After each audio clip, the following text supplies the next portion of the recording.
Hello everyone, welcome to channel learn with ease. आज हम करेंगे कैश बुक, जहां पर हम practical problem question number 13 part B को सॉल्व करेंगे। यह क्वेश्चन चैप्टर नंबर 11 डी के गोयल की बुक से लिया गया है। तो शुरू करते हैं आज का लेसन।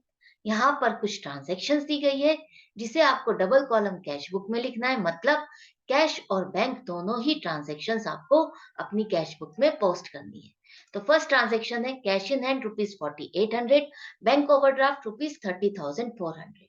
यहाँ पर आपको फर्स्ट मई को ओपनिंग बैलेंस दिया हुआ है, कैश का बैलेंस दिया हुआ है 4800, जिसे आप अपनी डेबिट साइड रिसीट साइड पर शो करोगे।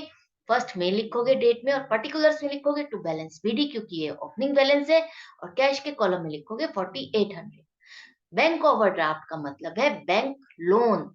एक तरह से आपने बैंक में बैलेंस ना होते हुए बैंक से पैसे विड्रॉ किए हैं ज्यादा, तो वो आपकी लाइबिलिटी है, जिसे हम क्रेडिट साइड पर शो करते हैं और आपको पे करनी है। तो पेमेंट साइड पर लिखोगे आप, पर्टिकुलर्स में लिखोगे बाय बैलेंस बीडी, और बैंक के कॉलम में लिखोगे 30,400। नेक्स्ट है फ्रेश कैपिटल इंट्रोड्यूस्ड ₹20,000।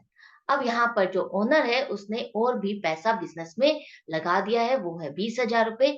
तो जब ओनर पैसा लगाता है उसे हम कैपिटल कहते हैं। एंट्री हो जाएगी आपकी cash account debit to capital account. तो कैश यहाँ पर डेबिट हो रहा है, डेबिट साइड पर लिखोगे, और जो अकाउंट क्रेडिट हो रहा है इसके साथ, उस अकाउंट को आप लिखोगे पर्टिकुलर्स में, मतलब टू कैपिटल अकाउंट, और कैश के कॉलम में लिखोगे क्योंकि कैश आया है ₹20,000। नेक्स्ट है डिपॉजिटेड इनटू बैंक ₹15,000। यहाँ पर बैंक में आपने पैसा जमा किया है ₹15,000। तो एंट्री हो जाएगी आपकी bank account debit to cash account. यहाँ पर आपका बैंक और कैश दोनों ही इस ट्रांजैक्शन, इस एंट्री में आ गए हैं, जिसकी हम पोस्टिंग अपनी कैश बुक में कर रहे हैं दोनों ही। और एक अकाउंट डेबिट हो रहा है, दूसरा अकाउंट क्रेडिट हो रहा है। इसी तरह की एंट्री को हम क्या कहते हैं? Contra entry. इसकी पोस्टिंग आप इस तरह से करोगे। बैंक अकाउंट डेबिट हो रहा है, तो इसलिए इसके लिए आप डेबिट साइड पर लिखोगे, और कौन सा अकाउंट बैंक के साथ क्रेडिट हो रहा है उसे आप लिखोगे पर्टिकुलर से, मतलब कि टू कैश अकाउंट। बैंक के कॉलम में लिखोगे ₹15,000, एलएफ के कॉलम में लिखोगे सी। ये बहुत बहुत इंपॉर्टेंट है। अगर आपने इसको नहीं लिखा तो आपकी एंट्री कंप्लीट नहीं मानी जाएगी और आपके मार्क्स डिडक्ट हो जाएंगे। तो सी का मतलब है कॉन्ट्रा, इसे लिखना बहुत इंपॉर्टेंट है। ये अभी आपका डेबिट पार्ट हुआ है। इसका अब आपको क्रेडिट पार्ट भी पोस्ट करना है।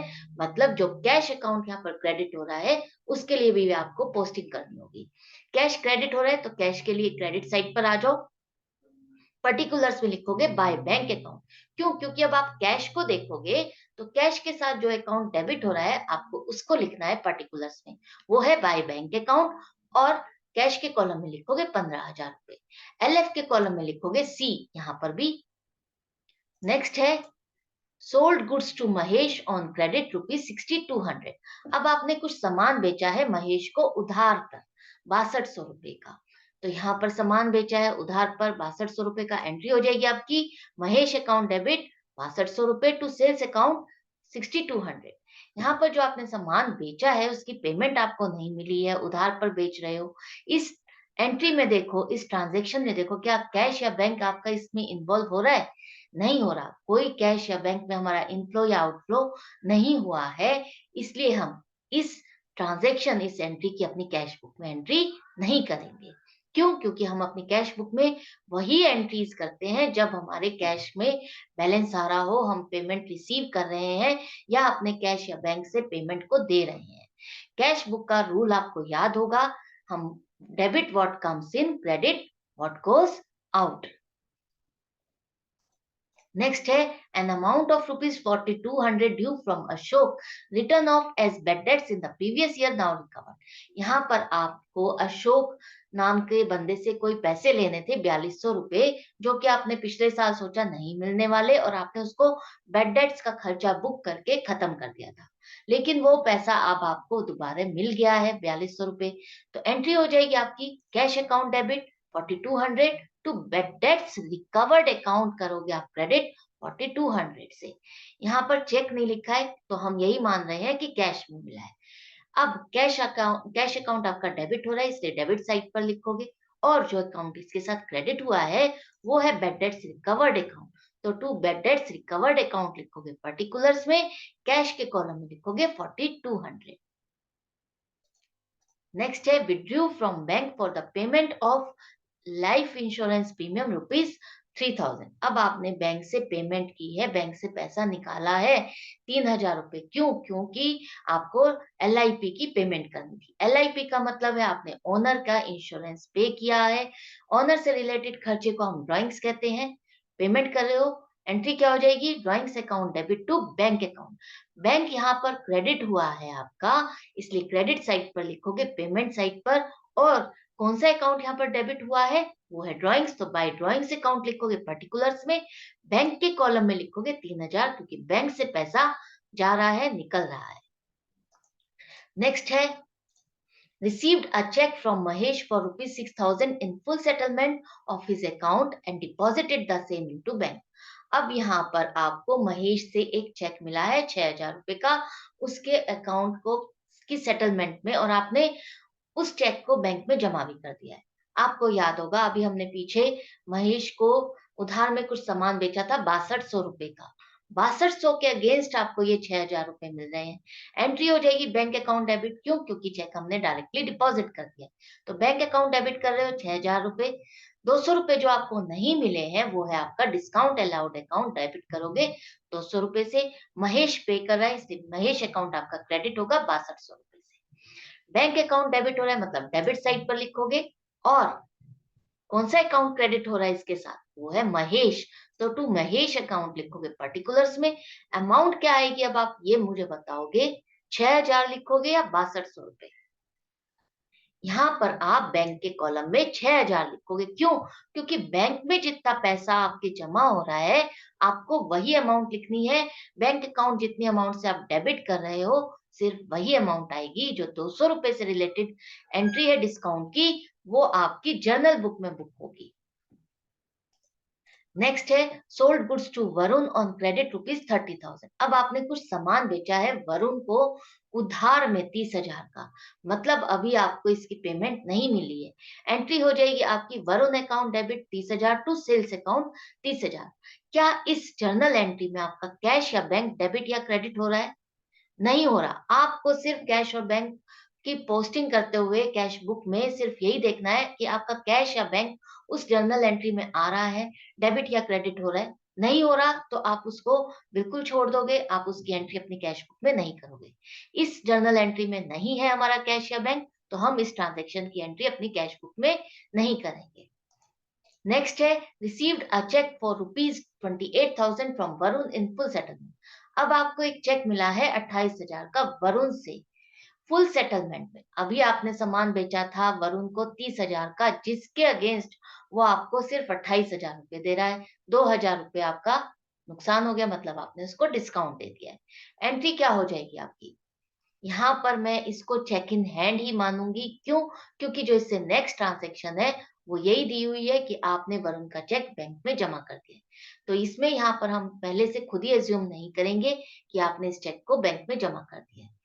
तो एंट्री हो जाएगी आपकी cheque in hand account debit 28,000 to Varun account 28,000। जो 2,000 डिस्काउंट वाली एंट्री है उसे आप अपनी जर्नल बुक में एंट्री करोगे। इस जर्नल एंट्री में भी आपका बैंक या कैश डेबिट या क्रेडिट नहीं हो रहा है। बैंक में पैसा अभी आपने जमा नहीं किया है, इसलिए हम इसकी एंट्री भी अपनी कैश बुक में नहीं करेंगे। नेक्स्ट है cheque received from Varun send to bank. अब आपने जो चेक रिसीव किया था वरुण से 28,000 का, वो बैंक में जमा हो गया है, जमा कर दिया आपने। तो एंट्री हो जाएगी आपकी bank account debit to cheque in hand. तो यहाँ पर बैंक डेबिट हो रहा है, तो डेबिट साइड पर आ जाओगे आप। और जो अकाउंट क्रेडिट हो रहा है इसके साथ वो है टू चेक इन हैंड, इसलिए आप पर्टिकुलर्स में लिखोगे to cheque in hand account, और बैंक के कॉलम में लिखोगे 28,000 रुपए। नेक्स्ट है Varun cheque return by bank dishonoured, bank charge ₹25 on this cheque. अब आपने जो वरुण का चेक बैंक में जमा किया था वो बैंक ने पास नहीं किया, कैंसिल कर दिया, बैलेंस जमा नहीं हुआ आपके बैंक में। तो उस केस में आप क्या एंट्री करोगे? उस केस में आप एंट्री करोगे वरुण अकाउंट डेबिट करोगे 28,000 से टू बैंक अकाउंट करोगे 28,000 से। यहाँ पर आप चेक इन हैंड को रिवर्स करते हुए नहीं लिखोगे। क्यों? क्योंकि वो तो हमने एक तरह से टेम्परेरीली यूज़ किया था चेक इन हैंड अकाउंट, जब तक हमारे पास चेक है और उसे हमने डिपॉज़िट कर दिया। एक्चुअली तो ये किससे रिलेटेड था, किसका बैलेंस आपने क्लियर किया था, आपको उस अकाउंट को दोबारा से स्टैंड करना होगा, वो है वरुण अकाउंट। उससे पेमेंट आप सोच रहे थे मिल गई है, आपने बैलेंस खत्म कर दिया था, नहीं, वो क्लियर नहीं हुआ है, इसलिए आपको दोबारा से इसको डेबिट करना होगा। और जो बैंक में आप पैसा सोच रहे थे जमा हुआ है और वो जमा नहीं हुआ, तो इसलिए आपको इसको रिवर्स करना होगा, डेबिट की जगह क्रेडिट करना होगा। तो वरुण अकाउंट डेबिट होगा 28,000 टू बैंक अकाउंट क्रेडिट होगा 28,000। बैंक अकाउंट यहाँ पर क्रेडिट हो रहा है, इसलिए क्रेडिट साइड पर आ जाओ, पेमेंट साइड पर, और जो डेबिट हो रहा है अकाउंट वो है बाय वरुण अकाउंट लिखोगे, पर्टिकुलर्स में बैंक के कॉलम में लिखोगे 28,000 रुपए। अब जब डिसोनर हुआ है चेक, तो बैंक ने कुछ चार्जेस चार्ज किए हैं, वो है 25 रुपए। तो इसकी एंट्री हो जाएगी आपकी bank charges account debit to bank. Bank यहाँ पर भी क्रेडिट हुआ है, तो क्रेडिट साइड पर ही लिखोगे, पेमेंट साइड पर बाय बैंक चार्जेस अकाउंट लिखोगे पर्टिकुलर्स में, और बैंक के कॉलम में ही लिखोगे 25 रुपए। नेक्स्ट है received a cheque of rupees 6800 from Vijay which was endorsed to Amrit Raj on 23rd में। अब आपको एक चेक मिला है 6800 रुपए का विजय से, जिसे आपने जमा नहीं किया। आपने उसको जमा किए बिना आपको किसी आगे पार्टी को देना था, आपने उस चेक को उठा करके अपनी किसी पार्टी को दे दिया, वो है अमृत राज। तो इस केस में आप क्या एंट्री करोगे? इस केस में आप एंट्री करोगे cheque in hand account debit करोगे 6800 टू विजय अकाउंट 6800। ये तो आपको चेक मिल गया विजय से, आपने जमा नहीं किया, आपने इसको 23 मई को अमृत राज को दे दिया, तो अमृत राज का अकाउंट डेबिट करोगे 6800 रुपए से to cheque in hand account आपका 6800 रुपए से क्रेडिट होगा। इन दोनों ही जर्नल एंट्री में आपका बैंक या कैश इन्वॉल्व नहीं हो रहा, डेबिट या क्रेडिट नहीं हो रहा, इसलिए हम इसकी एंट्री अपनी कैश बुक में नहीं करेंगे। नेक्स्ट है withdrew cash from bank rupees 5,000 for paying gift to his daughter on her birthday. अब आपने बैंक से पैसा निकाला है 5,000 रुपए, किस लिए? ओनर ने अपनी डॉटर को गिफ्ट देने के लिए उसके बर्थडे पर। तो ये एक तरह से ओनर का खुद का खर्चा है, जिसे हम ड्राइंग्स कहते हैं। तो drawings account debit to bank हो जाएगा, जिसकी आप पेमेंट कर रहे हो, तो पेमेंट साइड पर लिखोगे बैंक क्रेडिट हुआ है, किसकी वजह से? ड्राइंग्स की वजह से, तो बाय ड्राइंग्स अकाउंट लिखोगे, पर्टिकुलर्स में बैंक के कॉलम में लिखोगे 5,000 रुपए। नेक्स्ट है bought goods from Gupta general store for rupees 10,000 on credit and they allowed us trade discount of 25%। अब आपने गुप्ता जनरल स्टोर से कुछ सामान खरीदा है 10,000 रुपए का, जिस पर वो आपको 25% ट्रेड डिस्काउंट भी दे रहा है। आपने ये सामान जो खरीदा है उधार पर खरीदा है, इसकी पेमेंट नहीं की है। एंट्री क्या हो जाएगी? आप कैलकुलेशन को समझो, 10,000 रुपए का सामान है जिस पर 25% ट्रेड डिस्काउंट दे रहा है, माइनस करने के बाद जो अमाउंट आएगी वो है 7,500। इससे आप अपनी परचेज को बुक करोगे, तो एंट्री हो जाएगी purchase account debit 7,500 to Gupta general store account लिखोगे 7,500। क्यों? क्योंकि अभी आपने इसको पेमेंट नहीं की है। इस जर्नल एंट्री में भी हमारा कैश या बैंक कहीं पर भी इन्वॉल्व नहीं हो रहा, यहाँ से कहीं पेमेंट जा नहीं रही है, आ नहीं रही है, तो हम इसकी भी एंट्री अपनी कैश बुक में नहीं करेंगे। नेक्स्ट है paid to Gupta general store in cash in full settlement of rupees 7,000। अब आपने जो सामान खरीदा था गुप्ता जनरल स्टोर से 7,500 का, उसके अगेंस्ट आपने उसको सिर्फ 7,000 का ही चेक दिया है, मतलब 500 रुपए का आपको फायदा हो गया, बल्ले बल्ले। तो एंट्री हो जाएगी आपकी Gupta general store account debit 7,500 to cash account, क्योंकि कैश में पेमेंट कर रहे हो, तो टू कैश अकाउंट आपका क्रेडिट होगा 7,000 से, टू डिस्काउंट रिसीव्ड अकाउंट आप करोगे 500 रुपए से। यहाँ पर आपका कैश अकाउंट क्रेडिट हुआ है, तो वो आप पेमेंट कर रहे हो, पेमेंट साइड पर लिखोगे। कौन सा अकाउंट इसके साथ डेबिट हुआ है? वो है by Gupta general store account, particulars में लिखोगे, कैश के कॉलम में लिखोगे 7,000 रुपए। जो डिस्काउंट वाली एंट्री है उसे आप लिखोगे अपनी जर्नल बुक में। नेक्स्ट है sale of old machinery payment received in cash rupees 7,700। यहाँ पर आपने एक मशीनरी बेची है जिसकी पेमेंट भी आपको कैश में मिली है 7,700 रुपए की। तो एंट्री हो जाएगी आपकी cash account debit to machinery account. Cash account debit हो रहा है, मशीनरी अकाउंट क्रेडिट हो रहा है। तो डेबिट हुआ है इसलिए डेबिट साइड पर आ जाओ। रिसीट साइड पर कौन सा अकाउंट क्रेडिट हो रहा है? मशीनरी अकाउंट, इसलिए टू मशीनरी अकाउंट को लिखोगे पर्टिकुलर्स में, कैश के कॉलम में लिखोगे 7,700 रुपए। नेक्स्ट है paid salary by cheque ₹1500, paid rent in cash ₹2200। अब आपने सैलरी की पेमेंट की है 1500 रुपए की, चेक से कर रहे हो, तो एंट्री हो जाएगी salary account debit to bank account. तो बैंक यहाँ पर क्रेडिट हो रहा है, किसकी वजह से? By salary account. पर्टिकुलर्स में लिखोगे और बैंक के कॉलम में लिखोगे आप 1500 रुपए। आप लोग जल्दबाजी में कई बार यही गलती करते हो, ऐसे अगर कंबाइंड एंट्री दी हुई होती है, दो एंट्रीज दी होती हैं, तो आप कैश की अमाउंट बैंक में और बैंक की अमाउंट कैश में लिख जाते हो। ऐसी गलती मत करना, ध्यान से कंसंट्रेट करके करना। अब इसका नेक्स्ट पार्ट है रेंट पे किया आपने कैश में 2200 रुपए का, तो बाय रेंट अकाउंट लिखोगे, पेमेंट साइड पर ही लिखोगे, और यहाँ पर कैश से हो रहा है तो कैश के कॉलम में लिखोगे 2200 रुपए। अब यहाँ पर आपकी सारी ट्रांजैक्शंस कंप्लीट हो गई है। एंड में जो ये कह रहा है वो ये कह रहा है कि आप जो कैश है उसका टोटल करके आप अपने पास सिर्फ 5,000 रुपए रखो ऑफिस में, बाकी का जो ज्यादा बैलेंस है उसे आप अपने बैंक में जमा कर दो। तो यहाँ पर आपको टोटल करना होगा, टोटल डेबिट और क्रेडिट दोनों कॉलम का टोटल करके देखोगे आपके पास कितना कैश आ रहा है। तो हमने टोटल किया तो 36,700 रुपए डेबिट कॉलम का, जिसमें से माइनस किया क्रेडिट साइड का टोटल, वो है 24,200। तो बैलेंस आ रहा है आपके पास 12,500 रुपए। वो कह रहा है कि आपको सिर्फ 5,000 रुपए रखने हैं क्लोजिंग बैलेंस ऑफिस में। तो यहाँ पर आप 5,000 को माइनस कर दोगे 12,500 में से, तो जो 7,500 है इसका मतलब है ये आपको क्या करना है? बैंक में डिपॉजिट करना है। बैंक में डिपॉजिट कर रहे हो, एंट्री हो जाएगी आपकी bank account debit to cash. Contra entry हो गई। कैसे करोगे देखो, बैंक डेबिट हो रहा है और कैश क्रेडिट हो रहा है, इसे पर्टिकुलर्स में लिखोगे टू कैश अकाउंट। अभी हम बैंक का पार्ट कर रहे हैं, इसीलिए यहाँ पर कैश अकाउंट लिखोगे पर्टिकुलर्स में और बैंक के कॉलम में लिखोगे 7,500। कॉन्ट्रा है इसलिए एलएफ में लिखोगे सी। क्रेडिट पार्ट लिखो, अब इसका क्रेडिट अकाउंट हो रहा है वो है आपका कैश अकाउंट, इसके साथ जो डेबिट अकाउंट हो रहा है वो है बैंक। तो बाय बैंक अकाउंट को लिखोगे पर्टिकुलर्स में, और कैश निकला है बिजनेस से वो लिखोगे आप कैश कॉलम में 7,500। कॉन्ट्रा है एलएफ में लिखोगे सी। ये हो गई अब आपकी कॉन्ट्रा एंट्री। अब जो बैलेंस आपको शो करना है क्लोजिंग बैलेंस 5,000 का, उसकी एंट्री भी आप अभी करोगे।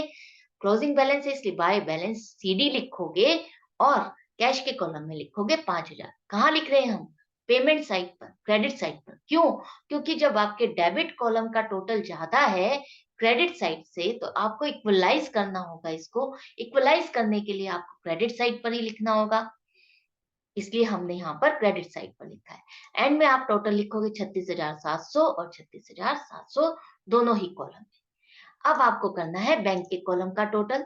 हमने किया है डेबिट साइड का टोटल, जिसका टोटल आ रहा है 56,500 रुपए, और क्रेडिट साइड का टोटल आ रहा है 67,925।